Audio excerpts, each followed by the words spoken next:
உங்க எல்லாரையும் ஒரு எனர்ஜைஸ் பண்ற மாதிரி உண்மையா நடந்த ஒரு கதை ஒன்று சொல்றேன்.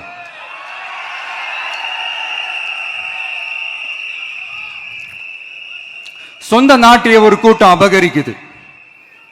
சொந்த நாட்டிலேயே இருக்க முடியாத அளவுக்கு ஒரு நெருக்கடி ஏற்படுது.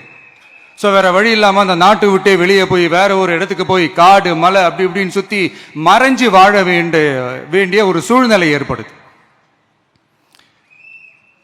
என்னடா இப்படியே ஓடிக்கிட்டு இருக்குமேன்னு சொல்லிட்டு தன்னோட நட்பு சக்திங்க கிட்ட பேசி ஒரு பெரும் படையை திரட்டிக்கிட்டு அதிரடியா ஒரு போரை நடத்தி அந்த நாட்டையே திருப்ப மீட்டு எடுத்தது யார் தெரியுமா?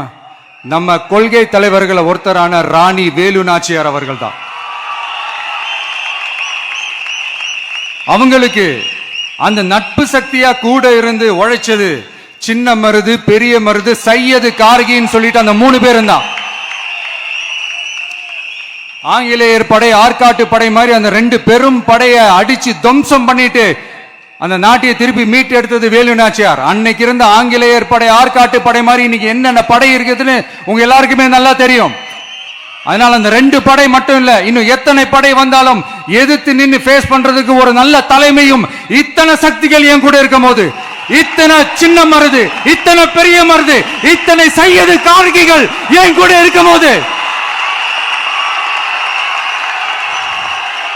நம்ம நாட்டை நம்மளால மீட்டெடுக்க முடியாதா?